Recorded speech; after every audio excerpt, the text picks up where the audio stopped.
બપોરે 1 વાગ્યા સુધી 9 જિલ્લાઓમાં યલો એલર્ટ. સાબરકાંઠા, અરવલ્લી, મહીસાગર, દાહોદ, પંચમહાલમાં યલો એલર્ટ. ગાંધીનગર, આણંદ, ખેડા અને વડોદરામાં પણ યલો એલર્ટ.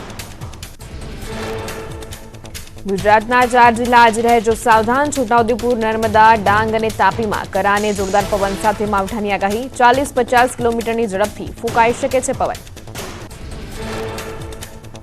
આજે રાજ્યના 22 જિલ્લામાં માવઠાની આગાહી. ઉત્તર ગુજરાત, પૂર્વના સરહદી જિલ્લા અને દક્ષિણ ગુજરાતના ભાગોમાં થઈ શકે કમોસમી વરસાદ. બનાસકાંઠા, સાબરકાંઠા, અરવલ્લી, પંચમહાલ, દાહોદમાં વરસાદની આગાહી. મહીસાગર, આણંદ, વડોદરા, ભરૂચ, સુરત, નવસારી, વલસાડમાં પણ થઈ શકે માવઠું. હવામાન વિભાગે પણ ખેડૂતોની ચિંતા વધારી. 2 દિવસ રાજ્યમાં કમોસમી વરસાદની આગાહી. કચ્છ, ઉત્તર અને દક્ષિણ ગુજરાત તેમજ સૌરાષ્ટ્રમાં પડશે કમોસમી વરસાદ. પવન અને ગાજવીજ સાથે વરસાદની શક્યતા. 28 ડિસેમ્બરે થંડરસ્ટોર્મ સાથે વરસાદ પડવાની સંભાવના. પંચમહાલ, દાહોદ, ભરૂચ, નર્મદા, ડાંગ, તાપી, બનાસકાંઠા, સાબરકાંઠા, અરવલ્લીમાં થશે માવઠું. 30 થી 40 કિલોમીટર પ્રતિ કલાકની ઝડપે ફૂંકાઈ શકે પવન. હવામાન નિષ્ણાંત અંબાલાલ પટેલે પણ કરી કમોસમી વરસાદની આગાહી. રવિ પાકમાં જીવાત અને ફૂગ સંબંધિત બીમારીઓ પેદા થઈ શકે છે. અંબાલાલ પટેલે પાક સુરક્ષા માટે જંતુનાશક દવાઓનો ઉપયોગ કરવા આપી સલાહ. અરવલ્લીના ભિલોડા માર્કેટ યાર્ડમાં ખેડૂતોનો પાક પલળ્યો. માવઠાની આગાહી છતાં ખેડૂતોનો પાક ખુલ્લામાં મુકાયો હતો. સૂચના આપવા છતાં બેદરકારી દાખવતા કપાસ, મગફળીના તૈયાર માલને નુકસાન. અરવલ્લીના મેઘરજ યાર્ડમાં ખેડૂતોનો પાક પલળ્યો. માવઠાની આગાહી વચ્ચે યાર્ડની બેદરકારી. પાકને ખુલ્લામાં ન રાખવાની સૂચના છતાં ઉલ્લંઘન. વરસાદી ઝાપટું થતાં ખુલ્લામાં પડેલી મગફળીની બોરીઓ પલળી. સોયાબીન, ચણા, ઘઉં સહિતના પાકને નુકસાન. વરસાદી માહોલ વચ્ચે ધોરાજી માર્કેટિંગ યાર્ડની બેદરકારી સામે આવી. વરસાદની આગાહી છતાં જણસી ખુલ્લામાં પડેલી હોવાનું સામે આવ્યું. વરસાદ પડે તો તૈયાર પાકમાં ખેડૂતોને ભોગવવી પડશે નુકસાની. કમોસમી વરસાદની આગાહીને લઈને રાજકોટ માર્કેટિંગ યાર્ડ એલર્ટ. તમામ જણસીનો જથ્થો શેડમાં ઉતારવાયો. ખુલ્લામાં પડેલી જણસીનો બપોર સુધીમાં નિકાલ કરવા અપાઈ સૂચના.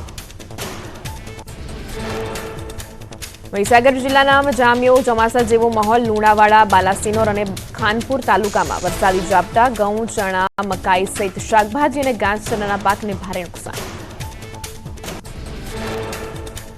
મહેસાણામાં વાદળછાયું વાતાવરણ. ઠંડી વચ્ચે ચોમાસા જેવો માહોલ સર્જાતા વધી સમસ્યા. ધુમ્મસ અને વાદળછાયા વાતાવરણથી વાહન ચાલકોને થઈ હાલાકી.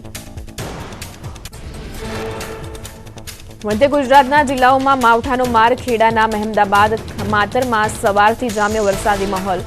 વાદળછાયા વાતાવરણ વચ્ચે કમોસમી વરસાદ થતા વિઝિબિલિટી ઘટી. ગુજરાતમાં હજુ 2 દિવસ સુધી રહેશે માવઠાનો માર. સૌરાષ્ટ્ર, કચ્છ, દક્ષિણ ગુજરાત અને ઉત્તર ગુજરાતમાં હવામાન વિભાગે કરી વરસાદની આગાહી. અમદાવાદ શહેરમાં પણ વરસાદી માહોલ. સાબરકાંઠામાં પણ કમોસમી વરસાદ. હિંમતનગર સહિતના પંથકમાં વરસાદી ઝાપટા શરૂ થયા. બટાકા, ઘઉં, જીરું અને વરિયાળી જેવા પાકોમાં નુકસાનીની ભીતિ. વડોદરામાં જામ્યો વરસાદી માહોલ. ગાઢ ધુમ્મસ વચ્ચે ધીમી ધારે વરસાદ વરસ્યો. ધુમ્મસના કારણે વિઝિબિલિટી ઓછી થતા વાહન ચાલકોને લાઇટ ચાલુ રાખવાની ફરજ પડી. બનાસકાંઠા ઇકબાલગઢના વાતાવરણમાં પલટું. ઠંડી વચ્ચે વરસાદ વરસતા રસ્તા પાણી થયા. માવઠાને લઈ ખેડૂતો પણ ચિંતામાં મુકાયા. આણંદમાં શિયાળામાં સર્જાયો ચોમાસા જેવો માહોલ. ઠંડી વચ્ચે ફરફર વરસાદ વરસતા ધરતીપુત્રો ચિંતામાં મુકાયા. જિલ્લાના ગ્રામ્ય વિસ્તારમાં પણ છૂટોછવાયો વરસાદ વરસ્યો. ધુમ્મસે નવસારીના ખેડૂતોની ચિંતા વધારી. ગણદેવી, ચીખલી, વાસંદા, બિલીમોરા સહિતના વિસ્તારોમાં વાતાવરણ પલટાયું. ધુમ્મસભર્યું વાતાવરણ સર્જાતા રવિ પાકને નુકસાન થવાની ભીતિ. ઉત્તરાખંડના ચક્રાતાને પ્રવાસીઓએ સ્વર્ગ ગણાવ્યું. મોઇલા ટોપ નામના સ્થળે પહોંચેલા પ્રવાસીઓ હિમવર્ષા બાદના દ્રશ્યો જોઈ મંત્રમુગ્ધ થયા. પ્રવાસીઓએ પ્રાચીન મંદિરની મુલાકાત લઈને બરફમાં રમવાનું લીધું આનંદ. ઉત્તરકાશીમાં બરફવર્ષાના સુંદર દ્રશ્યો સામે આવ્યા. ગંગોત્રી, યમનોત્રી સહિતના વિસ્તારોમાં બરફવર્ષા શરૂ થતા પ્રવાસીઓમાં ખુશીનો માહોલ છવાયો. વૃક્ષો અને બગીચાઓ પર પણ બરફની ચાદર છવાઈ. હિમવર્ષાનો વિડીયો વાયરલ થયો. હિમાચલ પ્રદેશના શિમલામાં હિમવર્ષા. શિમલા ઉપરાંત કુલ્ફીમાં પણ હિમવર્ષા. પર્વતો પર હિમવર્ષા થતા પ્રવાસીઓમાં ખુશીનો માહોલ. જમ્મુ કાશ્મીર જાણે ફ્રીઝર બન્યું હોય તેવો માહોલ, ઠંડીનો પારો ગગડતા દાલ લેક થીજી ગયું, પાણી બરફ બની જતા શિકારા ચાલકોને થઈ રહી છે હાલાકી।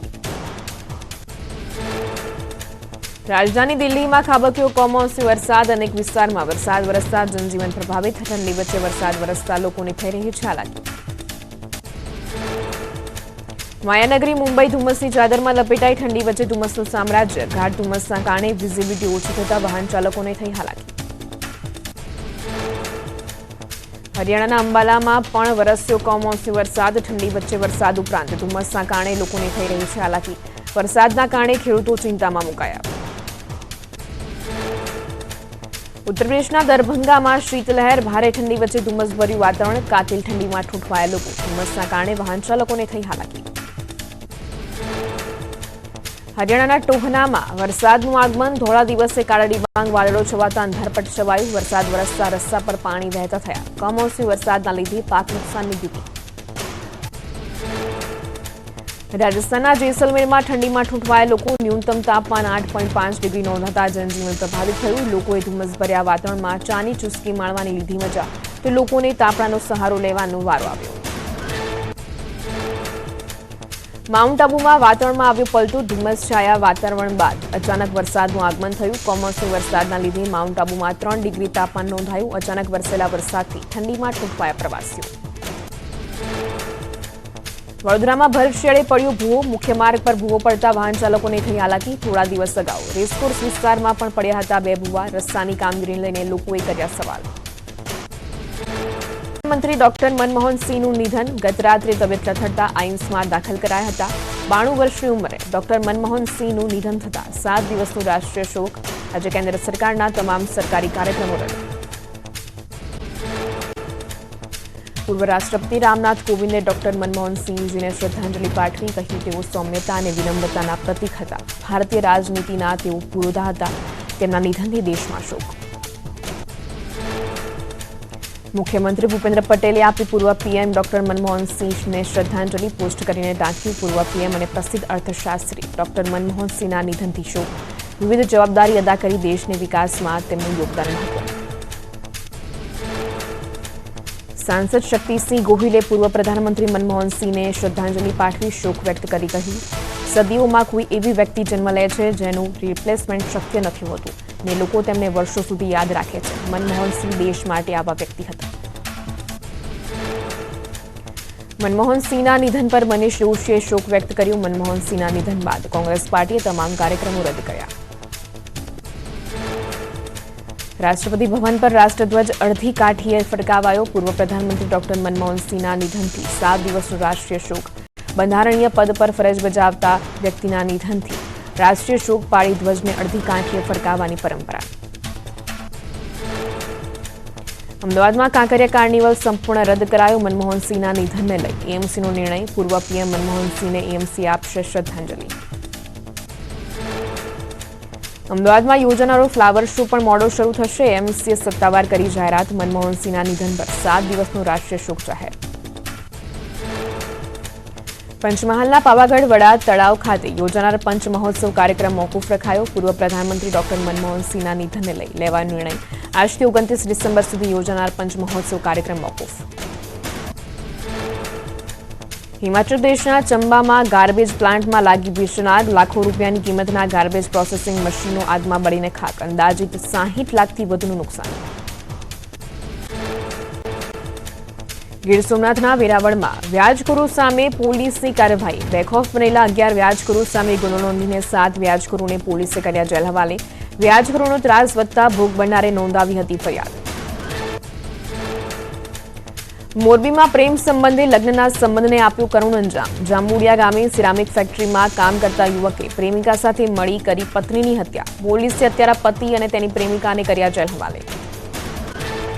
વડોદરાના રોયલ મેળામાં હેલિકોપ્ટર રાઇડના રૂંવાડા ઉભા કરી દેતા દ્રશ્યો સામે આવ્યા બાદ તંત્ર એક્શનમાં, અમદાવાદમાં તંત્રે કાંકરિયામાં આવેલા એમ્યુઝમેન્ટ પાર્કમાં ઇન્સ્પેક્શન કર્યું। કાંકરિયા એમ્યુઝમેન્ટ પાર્કમાં નાના બાળકો માટેની રાઇડ સહિત કુલ 40 રાઇડનું મેન્ટેનન્સ ચેક કરાયું, કાંકરિયા કાર્નિવલ ચાલી રહ્યો હોવાથી મોટી સંખ્યામાં આવી રહ્યા છે મુલાકાતીઓ, કોઈ અકસ્માત ન થાય તેને લઈને ચેકિંગ કરવામાં આવ્યું। જેતપુરના ડાઇંગ ઉદ્યોગના કેમિકલયુક્ત પાણીને પાઇપલાઇન મારફતે પોરબંદરના દરિયામાં નાખવાના પ્રોજેક્ટનો વિરોધ. ખારવા સમાજે વેપાર ધંધા બંધ રાખી વિરોધ કર્યો. સરકારના પ્રોજેક્ટને રદ કરવાની માંગ કરાઈ. મોઢેરા સૂર્ય મંદિર નજીક આવેલો હવા મહેલ ખંડર હાલતમાં પ્રવાસન સ્થળ બની ગયું છે. સામાજિક તત્વોનો અડ્ડો. દારૂની બોટલો, ગંદકી, કચરો અને બાવળની જાળીઓને કારણે હવા મહેલની હાલત દયનીય બની. હવા મહેલની સાર સંભાળ માટે તંત્ર ધ્યાન આપે તેવી માંગ.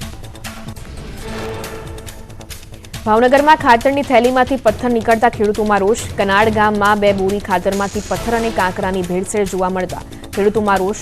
ખાતરની અછત વચ્ચે ભેળસેળવાળું ખાતર મળતા ખેડૂતો ચિંતામાં મુકાયા.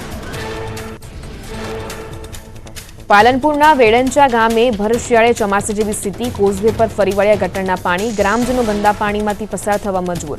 અનેક રજૂઆતો છતાં તંત્ર આંખ આડા કાન કરતું હોવાનો સ્થાનિકોનો આક્ષેપ. ગોધરા તાલુકાના પીપળિયા ગામે પીએમ આવાસ યોજનાના લાભાર્થીઓ પાસેથી નાણાં લેવાતા હોવાનો આરોપ. લાભાર્થીઓએ વિકાસ કામોને લઈ તપાસ કરવા કરી માંગ.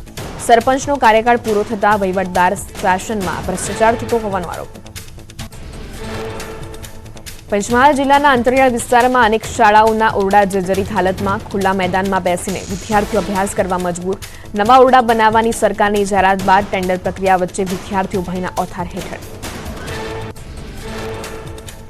રાજકોટ મહાનગરપાલિકાની બાકી વેરો વસૂલ કરવાની ઝુંબેશ. 17 કરોડના બાકી વેરાને લઈ કન્ટેમ્પ્ટ ઓફ કોર્ટની કાર્યવાહી કરવાની વિચારણા. અત્યાર સુધીમાં મનપાને મિલકત વેરા પેટે ₹329 કરોડ જમા થયા.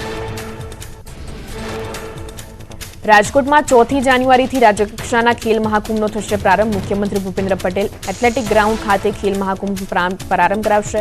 શહેર તેમજ જિલ્લામાંથી 2.85 લાખ જેટલા સ્પર્ધકોએ કરાવ્યું છે રજીસ્ટ્રેશન. અમદાવાદમાં અલગ અલગ વિસ્તારમાં ક્રિકેટ ગ્રાઉન્ડ તૈયાર કરાશે. એમસીની સ્ટેન્ડિંગ કમિટીમાં લેવાયો મહત્વનો નિર્ણય. તંત્ર દ્વારા શહેરમાં 18 જેટલા પ્લે ગ્રાઉન્ડ તૈયાર કરાશે. નમો ડ્રોન દીદી યોજનાથી સુરતના ઓલપાડ તાલુકાના ઈસનપુર ગામની મહિલા મેળવી રહી છે સારી આવક. ડ્રોન પાયલટ પાયલ પટેલે ટેકનિકલ ક્ષમતા દર્શાવી ખરીફ અને રવિ સિઝનમાં જંતુનાશક દવાનો છંટકાવ ડ્રોનથી કર્યો. હવે ટ્રેનમાં બેસીને જઈ શકાશે કાશ્મીર. T-33 ટનલનું કામ થયું પૂરું. ટનલ નંબર 1 અને અંજી ખડ કેબલ બ્રિજ પરથી પસાર થતું પહેલું ઇલેક્ટ્રિક એન્જિન. રેલવે મંત્રી અશ્વિની વૈષ્ણવે ટ્રેન એન્જિન અને માલગાડીમાં ટ્રાયલ વિડીયો પોસ્ટ કર્યો. અયોધ્યા રામલલ્લાના પૂજારીઓ માટે યુનિફોર્મ નક્કી કરાયો. પૂજારી માટે પીળા રંગનો કુર્તો અને સફેદ ધોતી, તો મંદિર પરિસરમાં કામ કરતા કાર્યકર્તાઓ માટે સફેદ ધોતી કુર્તાનું યુનિફોર્મ નક્કી કર્યો. વસ્ત્રો પરથી પૂજારીની ઓળખ થાય તે માટે લેવાયો નિર્ણય. દ્વારકાના કલેક્ટર GT પંડ્યાએ ખેડૂતોને સાવચેત રહેવા સંદેશો જાહેર કર્યો. ખેત પેદાશો અને ઘાસચારો સલામત સ્થળે ઢાંકીને રાખવા અપીલ. તો માવઠાની આગાહીના પગલે માર્કેટિંગ યાર્ડમાં પણ યોગ્ય વ્યવસ્થા રાખવા આપી સૂચના.